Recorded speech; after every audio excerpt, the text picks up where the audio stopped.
Thank you, everyone, for joining us here at Media Link Beach. I am Taryn Segal, an associate partner with McKinsey Company, and I am joined here on the panel today with Ben Sylvan, GM of Data Partnerships at the Trade Desk, Kristi Argyilan, SVP of the Retail Media Network, Albertsons Media Collective, and Etzioni, CEO and co-founder of Clinch. Thank you very much for being here with us. Happy to be here. Great. On this very fine, windy day here in Cannes. It looks beautiful. It is very gusty. Wanted to tackle a couple of hot topics today. As we all know, retail media has seen a meteoric rise in the last couple of years, and we're starting to see this become a much more crowded marketplace. So wanted to discuss with this panel how different retailers and really advertisers at large can help find ways to stand out from the crowd.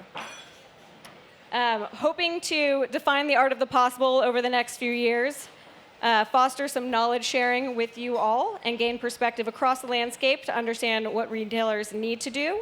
We've got some of the value chain here. We've got the supply side with Albertsons. We've got the Trade Desk and Clinch sort of in the middle, getting distribution out to the buy side as well. And together, they make a great brain trust for us to have this conversation. So without further ado, Kristi, I'm going to start with you. And would love to hear about the journey that you've been on that gets you here to today, and in this partnership with the Trade Desk and Clinch. And this is where I say, how far back? Do I go back to Wayne's From World? the beginning. I was born in Aurora, Illinois. I actually grew up in the advertising business, having started my career as one of a few media people in some of the most noted creative agencies. And as a result of that, have really come to appreciate the importance of the human connection that you can make through communications. And that's really the differentiator, is the insight and the connectivity that you have and the messaging that you put out there. Having watched the digital era kind of come and really change the industry overall. I was actually working at Media Brands, running Microsoft globally for Media Brands, and having watched this digital transformation at even some of the most sophisticated technology companies was fascinating. So 10,000 marketers, each with $10,000 to spend, all coming to us to want to place a media buy manually. So out of that was born the trading desk that now sits at central to Media Brands operation. Mm-hmm. So I've kind of watched it all. And one of the things that always stood out to me was this: as media was trying to find a way to create a commercial model, there was a lack of transparency that really put a lot of strain on the client relationships, because the agencies needed to find a way to make the same margin that they promised to their shareholders, but clients were grinding down their fees to carry a 4% margin, and yet they needed to deliver a big margin back. And so, you started to this lack of transparency, walled gardens, all of these things were kind of born out of that era. And where we are today is kind of going full circle. I've watched the industry struggle with walled gardens and being able to feel like everybody wins. It feels like maybe one wins in the walled garden situation. And now retail media is coming into the marketplace. I worked at Target and built Roundel. I'm now at Albertsons, building Albertsons Media Collective. And this notion of finally a scaled media solution in the market that's based on transparency and where everybody wins is super exciting to me. And, these two partners in particular play a huge role in our ability to bring this new proposition to the marketplace at scale. That's great. Thank you. And because we are talking about enriching the data differentiator today, one more for you, Kristi. Would love to hear from you what it looks like when a retail media network is really working at its best, firing on all cylinders, and using its data to optimize. Yeah, I think you've heard a lot about standardization this week, and I think retail media has grown to a certain point where if we don't start firing on all cylinders the same way from one retail media network to the next, we're going to continue to have kind of this hiccup on where we are in our growth trajectory. When we're striking on all cylinders, we're super clear on how we judge performance.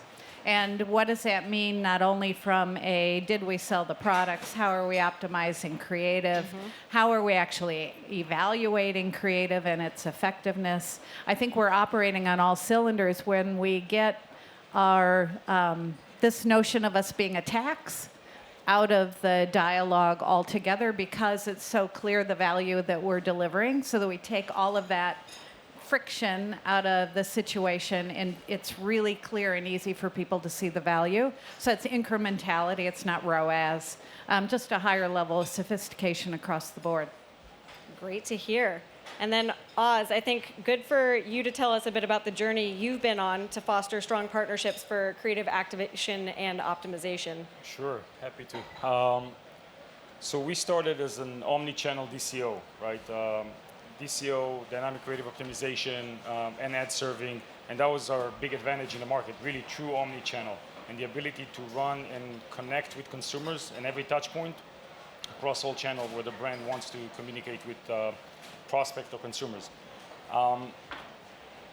We quickly realized that this is really the end goal, right? The activation, but there's a lot of issues and challenges before of how do you even plan a creative strategy that needs to align with the media plan. Everybody was kind of like focused on media and audiences, when to show an ad to someone and to who. But then once you meet that someone, what do you actually show them? And that's a big factor of what you're trying to achieve. Is it conversions? Is it subscription? Is it awareness? And that's where we actually started building a SaaS platform that we found that is missing in the industry, that allows you to have everything in a unified place, right? The end result you're wishing to have, the DCO ad serving across all the different channels, but also very robust workflow automation to build a creative strategy, to traffic it, to connect to all the different distribution channels, and to have all the teams collaborate in one place that never happened before. So this is what we're offering right now in the market, and I think when it comes to retail media networks, and as we see with our relationship with Albertsons, is when people ask me about like the one word that describes retail media network for me right now is finally, right? It's like this is what everybody was talking about for all those years, right? It's like everything all those years, everything in advertising kind of like come together. It's quality audiences, it's more omni-channel, it's attribution, closed loop. It's really like everything we wished for. Personalization at scale. So I think it's like the renaissance of advertising to a point. What we want to talk about today is really like, everybody's chasing to get it set up and running, but what is really the future, right? And the future, I think, is like the data, and how do you make sure that your data is much, much better than everybody else? And it comes from how do you activate, what do you understand from that activation, and how do you enrich and inform the data so it becomes like a never-ending loop, right? Activation, optimization, data enrichment, and again and again and again. And I think that's a great one for you, Ben, to add on to. Can you tell us a little bit about how you've seen successful partnerships with different DCOs, but especially with Clinch, bring that to life and add value for the advertiser, for the retail media network, and for the end customer as well? Yeah, I'll start with retail media because I think that's maybe the best example of DCO within our platform. So if you are an Albertsons and you have 22 different banners, and you are trying to, as a brand, as a marketer, reach a relevant audience with the relevant creative or the relevant offer or the relevant product, it becomes really hard to do that manually, right? It becomes difficult if you have to do 20 banners times 6 different creatives times 10 different offers.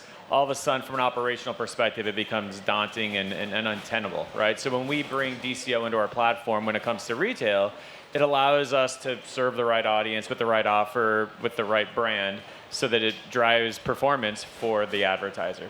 So, we work with DCO across the board, but retail is where we see a lot of the great success. Recently, we launched what's called creative variant reporting within our platform with Clinch, but allows you not just to serve the right, creative to the right person at the right time, but allows you as an advertiser to measure what's what's successful, so that you can optimize in real time. So instead of measuring like an A/B test, you can measure 20, 30, 40, 50 different creatives and get a return on each of them, so you can optimize in real time. So bringing sort of retail with DCO has been a really powerful tool for our platform. And something that Oz and I have talked about, so think of the complexity of an Albertsons. So 22, 24 banners, depends on which day and how we count them. There is such strength in our local assortment story. And if we didn't have a partner like Clinch, we would never be able to activate on that and create that human connection I talked about in the beginning, which it's all about relevancy for the retailer in my neighborhood, not just the retailer overall. And so that's such an important piece. And, what we do next when Ben talks about that kind of capability, when you can optimize the creative in real time, are we really set up to be able to take advantage of that yet? I think that's the next area that we really need to lean into. Great. I agree. And I think, Oz, the real-time creative analytics that you're trying to create for advertisers and for the brands who are, for advertisers and for the retailers who are supporting their advertisements, I think would be great to understand sort of how you've seen that work with your clients so far, how you've seen that change. It's extreme. Don't look. I won't. Can you tell us how you've seen that actually change the experience that you have with your partners, with your clients, and how it's changed your relationship, working with Albertsons as well? Yeah, definitely. So a couple of things, right? One, to answer your first question is, because we are the ad server or the decision engine that decides what to show in any given moment inside the ad in every impression. And it can be a product, an offer, an image, a video, right? Any type of component within the ad. We can also measure that and measure the impact and the engagement that we're seeing across all the different channels. And that is a very valuable data that you currently can't really buy anywhere, right? Mm-hmm. It's like, how do people engage with my content? And it's not just one piece of content, it's like thousands and thousands of different ads and different formats across all those channels. So by generating that data and pushing it back and allowing to enrich the first-party data in this case, this is a huge advantage. So any client we've seen utilizing that feature or that capability, and especially Albertsons, who's using it in a very massive way, is a huge competitive advantage in the market right now, okay? Because, again, there are types of data that you can buy. There are types of enrichment to audiences that you can, again, acquire. But this type of data comes from your own activation and your own audiences, and it's very unique to you. You just need to know how to digest it and how to activate on it. Just having the data is not enough. You need to know how to make it actionable.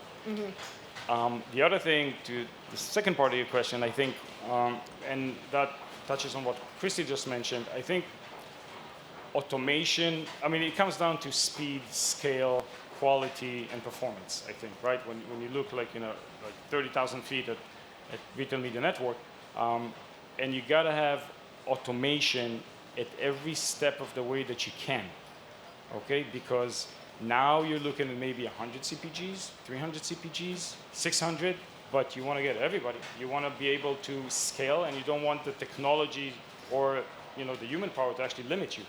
So I think automation and every touch point is really, really important. I think the transparency that you talked about is really important, because everybody within the game needs to be aligned. We need to know what Albertsons is trying to achieve and where they want to go, and they need to know what's our roadmap and what we're planning, and we need to be very much aligned. So every time we've had this type of partnership with our partners and clients, we see that acceleration forward and suddenly becoming the best of the best in the market, right? I think Kristi touched on the ability to not just measure this, but to actually act on it is kind of what you have to figure next, right? Because if you start thinking about all the permutations, 100 creatives, 100 different lines of measurement, I think the key is to automate the decisioning as well through machine learning or AI within a platform, right? So that you can actually $50, you got it. Exactly. Pandora box. I think it took 15 minutes. But be able to bring the measurement by all of the different creative versions and actually have it plug into a decision engine that's not optimizing just toward audience or toward creative, but also layering on like media decisioning capabilities as well. And I think that's really where the magic is, right? Yeah. Where you're bringing all this together, you're automating the decisioning so that you don't have to manually parse through every data point that you're going to get. Right, and we've seen about 80% efficiency, like in efficiency, from the planning to campaign setup to launch, basically from brief to launch. Okay, if you count the number of hours and days and manual work that used to be done before and what we're doing right now, we just talked about it, this morning. It's like from hours into like a click of a button, and you can That's launch 100 campaigns a week, where before you could have launched like 5 and everybody would go like crazy. What are the SLAs on that? Just kidding. The other piece I would add to that, and other things we've all talked about together, is the transparency in the relationship and talking about what's working and what isn't working and getting to the solve really quickly. And that's a key piece to why the relationship is so highly functioning, because there is a willingness to hear what's going well and what isn't, and then to dedicate the time and the resources to the quick fixes. That's great. And I know, Oz, you were talking about sort of propelling forward. I also want to talk about expanding broader. So we're not just talking about on-site first-party data when we're talking about retail media networks. So Ben, can you tell us a little bit about how the Trade Desk is helping to expand some of these capabilities off-site and really, maximizing the potential of reach for these retail media networks? Yeah, I mean, I think I'll start with the retailers and the why, right? Mm-hmm. So Albertsons, obviously on-site is going to be a huge, probably the biggest part of your business, but your addressable market is finite based on how many people go to albertsons.com, right, or your apps, right? We tend to look at the open internet, so all inventory that you buy outside of the walled gardens, including connected television, as a way to grow your TAM significantly, right? So your business can grow substantially. And it just happens to be a solution that advertisers are looking for. So if you look what's happening in the data landscape, cookies are going away. Whether or not Google ever pulls them doesn't really matter, right? Regulation's happening, and the days are kind of gone where third-party data providers are collecting data on consumers without their consent, right? And quite honestly, that day should have never really happened. This is an anecdote, but last summer my neighbor bought a motorcycle. I'm nosy. I wanted to see what they spent on it, so I looked up, what they spent, and for like 6 straight months, all I got was like motorcycle ads, right? Because I was labeled like need for speed, in market for motorcycle. I'm like, I tell you what, guys, I'm the most boring guy you'll ever meet. I have a minivan and a Subaru Outback. Like I would never drive a motorcycle. I'm scared to death of them. But the way the data collection happened in the past, like third-party data, it was predicated on like a lot of inferences from one web visit. Retail data is consent-driven, right? So when you get a loyalty card from Albertsons or you buy something on e-commerce, as a consumer, you're raising your hand and saying, I want to receive marketing from you, or I don't, right? But either way, the value exchange is front and center with consumers. The data is also just longitudinal in nature, right? So my local Safeway, Albertsons, has seen me go from a broke college kid who, subsides on ramen and pasta to a parent of 3 who might still buy that, but also buys other stuff. And so from a targeting perspective, they can build a really rich profile of who I am, what I'm going to buy today, and they can predict what I'm going to buy tomorrow. And so for a brand, that becomes way more powerful than the inferences that they've historically had to target on based on web behavior. And so we wanted to help the retailers grow on offsite, and then help brands be a lot smarter as to how they're reaching audiences that are actually going to buy their products or be in market to buy their products. And so that's how we're thinking about it. Is we're not thinking about on-site. There's a lot of great on-site solutions, but we think that we can really help retailers grow, help brands be a lot better and more efficient with their media by extending audiences to the open internet. And then the second piece, going back to measurement, is holding our platform accountable to sales to metrics that matter, right? Which is actual sales performance, and help advertisers move away from proxies like click or overall reach, And so working with partners like Albertsons to actually measure whether or not media bought on our platform is driving performance, driving sales, and then being able to optimize in real time. So we really do believe it's one of those win-win-wins, right? We're helping retailers earn new budgets that they otherwise wouldn't have got. We're helping brands be a lot better with targeting and measurement. And then we're helping consumers because the value exchange is front and center, and we're kind of taking the sort of creepiness out of digital advertising. Well, and what's interesting about that, too, when you read all of the forecasts for how gigantic retail media is going to be as a media sector, we don't get that by selling inventory on our site and on our apps. It is the application of retail media data and measurement to open web, to CTV, to linear TV, and that's what's coming next. I think you were one ad away from getting that motorcycle. I know.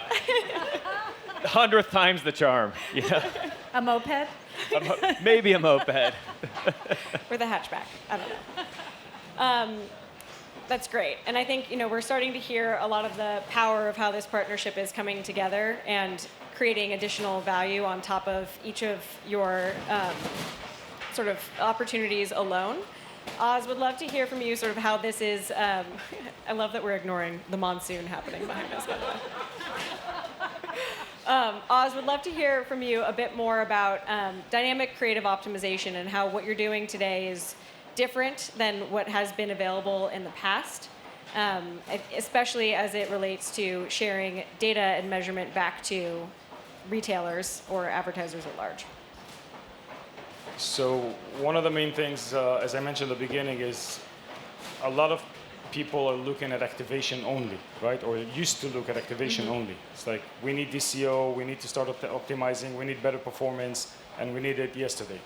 I think the market is much more mature now, and they understand a couple of things. First, I need to have a very strong creative strategy that aligns directly with my media plan, or else nothing's going to work. And at the end of the day, the consumer experience and the value exchange is going to be bad. And then it's not a win-win-win, it's really a lose-lose-lose across the board. And it takes one, maybe two bad experiences to really hurt the brand. So I think personalization and the level of making it happen from the brief stage to the creative strategy, to the trafficking, to the, what partners you're using, how you digest that. I mean, all those parts are really, really important. You can't just jump to the end and say, I want to optimize and I want to run dynamic advertising. That's not how it works anymore. What we're saying to people is like, DCO doesn't exist. And they're like, what? It's like, yes, every campaign is DCO now. I mean, you have multiple audience, you have multiple messages, you have location, time of day. It's like every small campaign today across any channel is very complex to launch. So DCO is like a standard for us, and that's how we educate the market. The second thing is really the data piece. Nobody realized that it even exists at the beginning, right? It was all about performance, and that's it. We're done. And now we start to realize, no, that data that sits behind the creative engagement is really valuable for me to better understand my consumer. What's really going on? What is actually working and why it's working? That why is working was never really asked. I was asked and kind of like, now people really try to understand why it's working and, how can I do better? And I think this is what we talked about, that activation and enrichment loop. It's becoming, what we're seeing is becoming more and more as like a package. It's like, yeah, I need to activate, but I also need the data. I can't do anything without the data, or else I start from scratch the next time, I want to run a campaign or I want to expand to different channels. And the last thing is that the omni-channel aspect is becoming more and more important, because you can't look at channels anymore as silos. I have a team for display, I have a strategy for display, I have a strategy for video, strategy for CTV. Nothing comes together, right? I mean, and more importantly, the data doesn't come together at the end of the day. And you got to look at it as like an omni-channel activation. Many are mistaken between omni and multi, right? The fact that you're running across different channels, on different channels, you're not running omni-channel, you're running multi-channel. What you need to run is one big strategy that applies to all, and understand the data across all your executions. Because again, as consumers, we don't care. We expect the brands to be there. I don't care if a brand has a technical issue running CTV. I expect them to be wherever I am with the best, most relevant data for me. I think you're touching on a lot of important topics that, Kristi, I've also heard you talk about and chatted with you about around standardization, performance, transparency. Can you tell us a little bit about how working in this partnership is helping to achieve your goals of sort of creative standardization and setting you on a path toward a more, not for lack of a better word, it's just standardized forward-looking practice?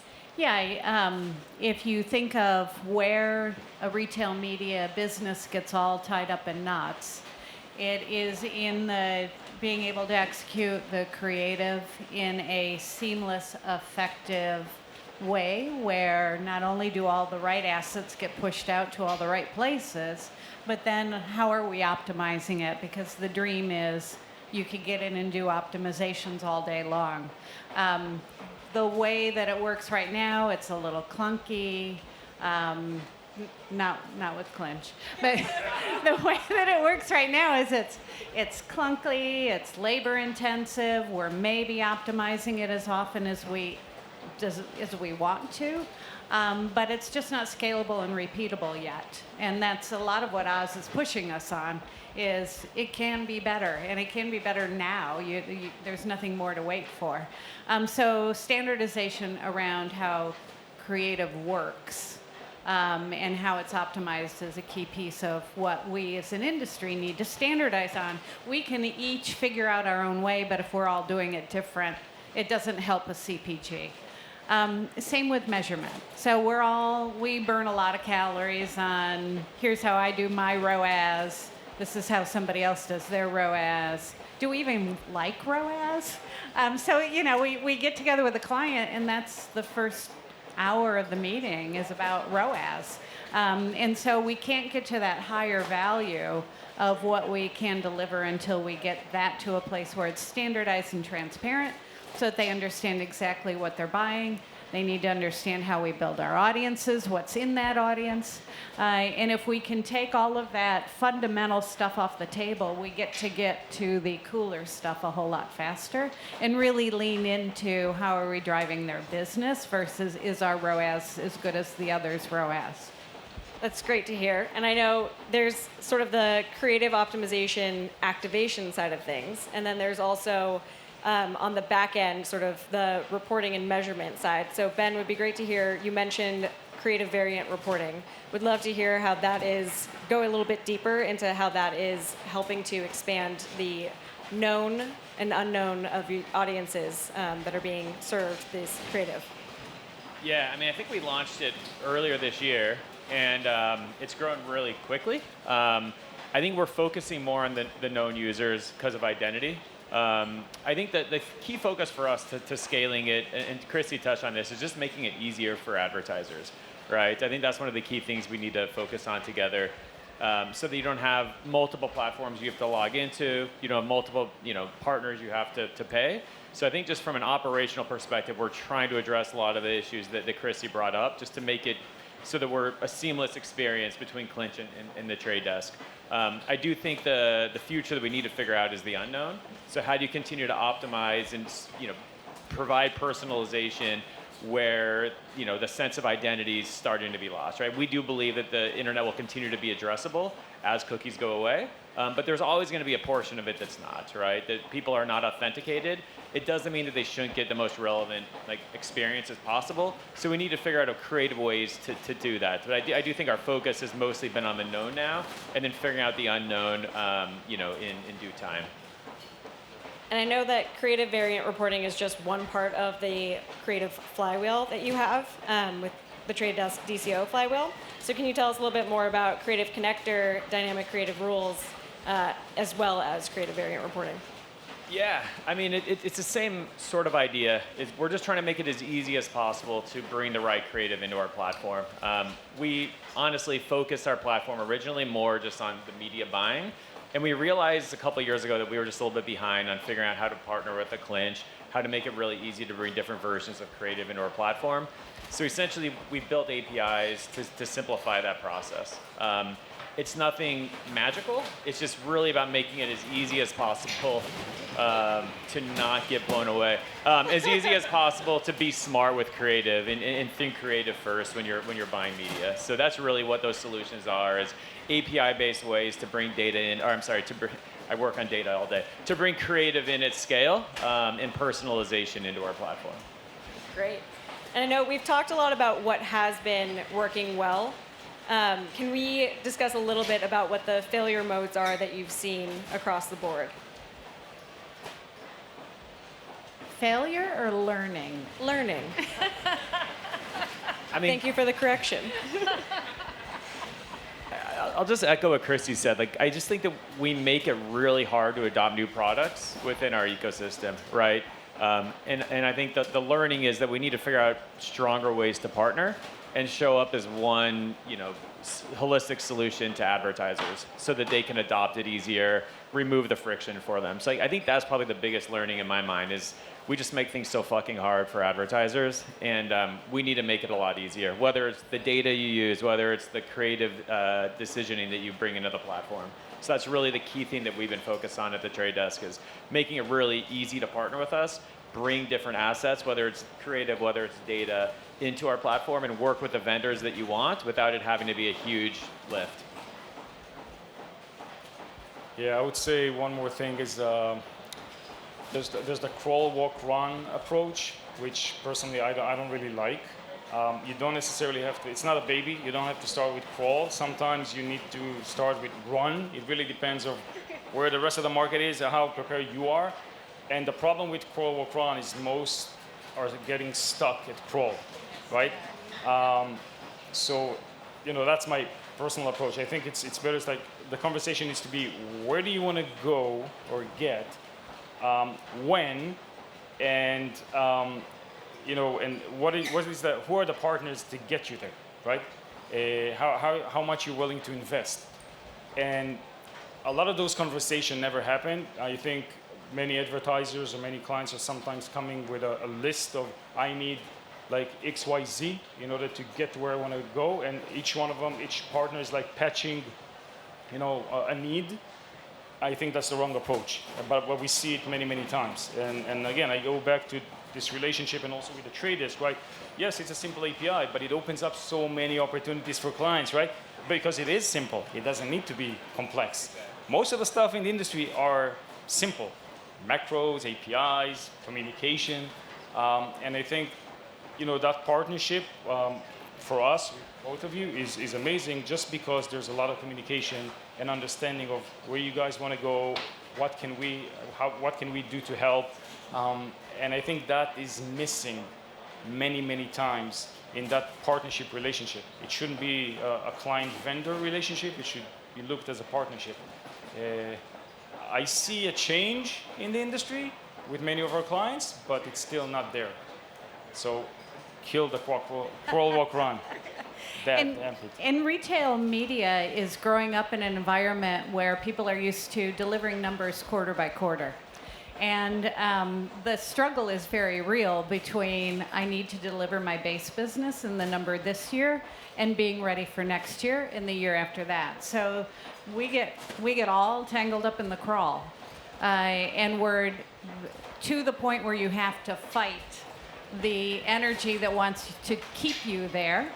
Because if we aren't looking around the corner to what's next, we will deliver the numbers and the size of retail media today forever.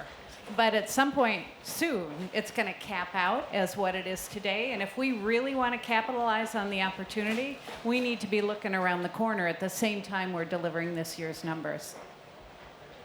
Which I think it brings it full circle is it's about creating value for advertisers ultimately, right? Creating value and making it easy for them to use those products, right?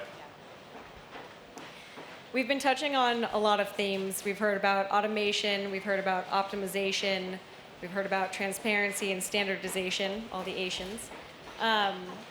Is there anything that we haven't touched on yet that you think is super important for people to understand at the sort of crossroads that we're at today? I mean, not to try to take my $50 back from Ben, but there's a lot of manual labor in our business overall. And in addition to us having this big breakthrough as retail media being a very viable, scaled media sector that can start to really not only make the advertising proposition better, but compete with some of the biggest players out there. I also think that there's, right around the corner is the manual low-value labor that a lot of our teams are doing is going to come out of the system. Because we are going to have better platforms that can do the work for us, so that can be more about strategy and interpretation and less about just moving a buy through the system. And so I think that we're on the verge of how we do the work changing significantly, and to me that's super exciting. And it sets these two companies up really well.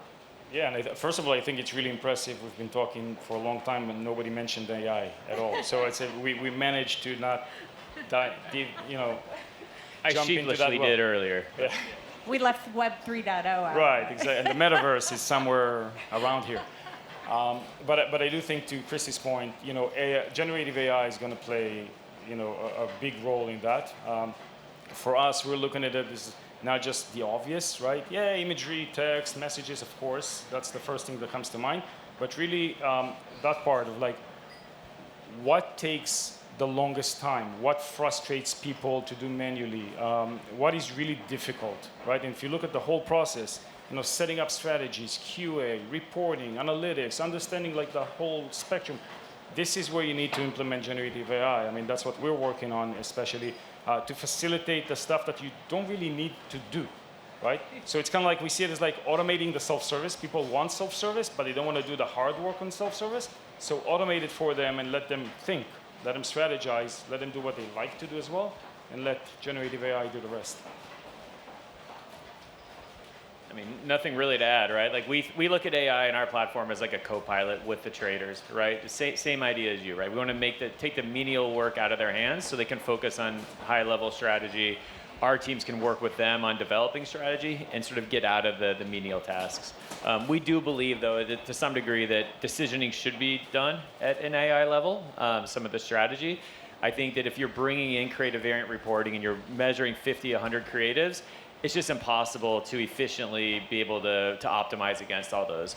So we do believe there's a fine line between AI handling the sort of more operational tasks, but also data fueling decisioning for automated optimizations in platform, but giving the sort of tools and giving transparency, going back to that sort of buzzword, to the traders so they can understand what's happening and then they can override it if they want. So it really is a co-pilot situation where AI is doing a lot within our platform, but we're giving tools to users to validate and test things themselves. And I think you all started touching on this, but what does the future look like of what this partnership can do, also for additional clients as well, and expanding beyond retail media networks? Just what are you hoping to see in the future? Video. Exactly what I was going to say. More connected television, personalization. I think it's such an expensive channel, and more of it's going to programmatic, that you need to make sure you're not just reaching the right people, but you're delivering a message that's going to resonate with them to justify the spend, which ultimately will help publishers, help the open internet, and help brands. So I think moving beyond display at a scaled manner, I think will become really important. 100%, I agree. For us, as many channels and as many touch points as you can provide a personalized experience to the consumers, the better. CTV is a huge channel for that. All right, and then I'm going to take one out of an old playbook, but if we were all back together in Cannes again this time next year, what would you hope to be able to say at that point?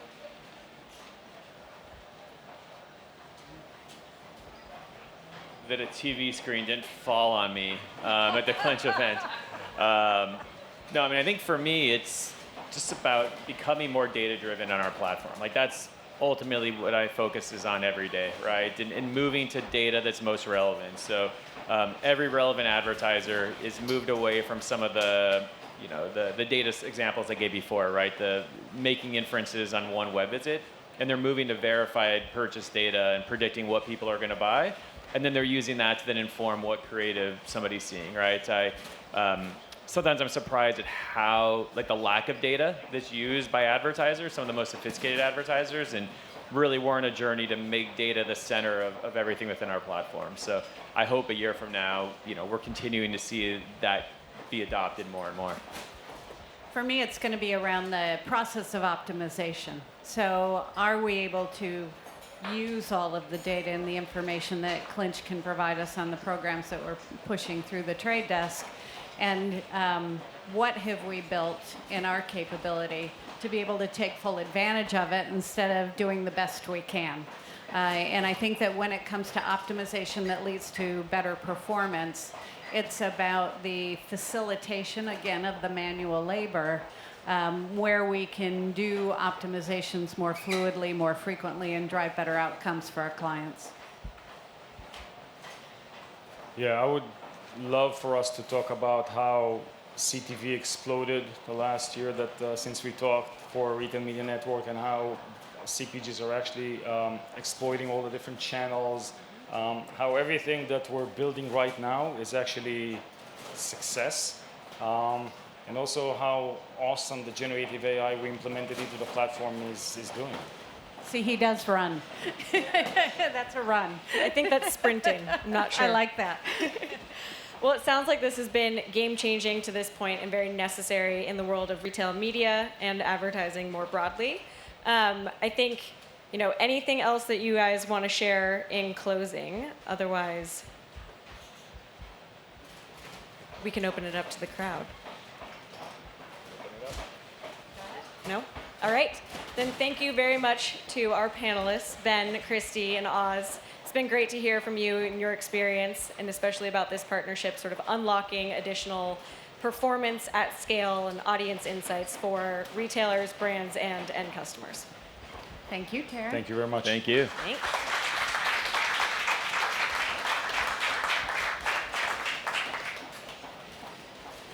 Do we have questions from the audience?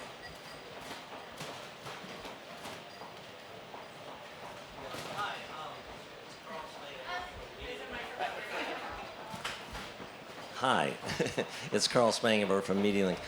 Since our topic is data differentiation, and I know you've sort of tried to steer clear of AI a little bit and not go too close to that shoal, I wonder if you could differentiate the kind of machine learning and AI that's been in place for 10 years or so to how the generative AI comes into play now, and how machine learning is different from that, if at all.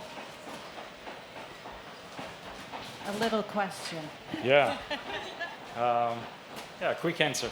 It's so without getting too much into the details, right? I mean, there are many different types of AI. I would just let's separate the standard AI. A lot of companies, especially in advertising tech and marketing tech, have been using AI behind the scene, right? And it's an AI that you train or you ask them to do to replace maybe something that a human being is doing, or you have a very specific task for it to do based on needs and training and formulas, etc., etc. You use machine learning to digest a lot of data and learn patterns, right? So you can, and again, I'm scratching the surface. But I think with generative AI, the difference is you're creating something new, right? Training the machine to think ahead, you generate something new. And I think for most of the people, and why everybody's really exciting, is the first time AI used to be behind the scenes, right? It does what it does, and you see the outcome. With generative AI, to simplify it, it's the first time you can actually communicate with that AI in a very simple way, like a human being. So it's exciting, but it also, you immediately see the outcome, and you can manipulate the outcome using that communication. So it's tangible, it's communicative, and that's really exciting people, right? It's something else than just having, again, that standard AI behind the scene doing what it was trained to do specifically. So again, it's at a very high level. Any other questions?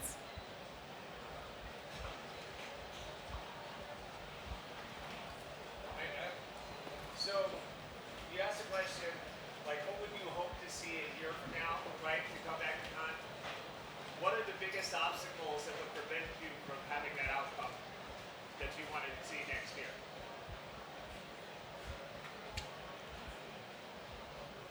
I mean, on my end, I think it's just ease of use, going back to that, right? Making it as easy as possible to be data-driven.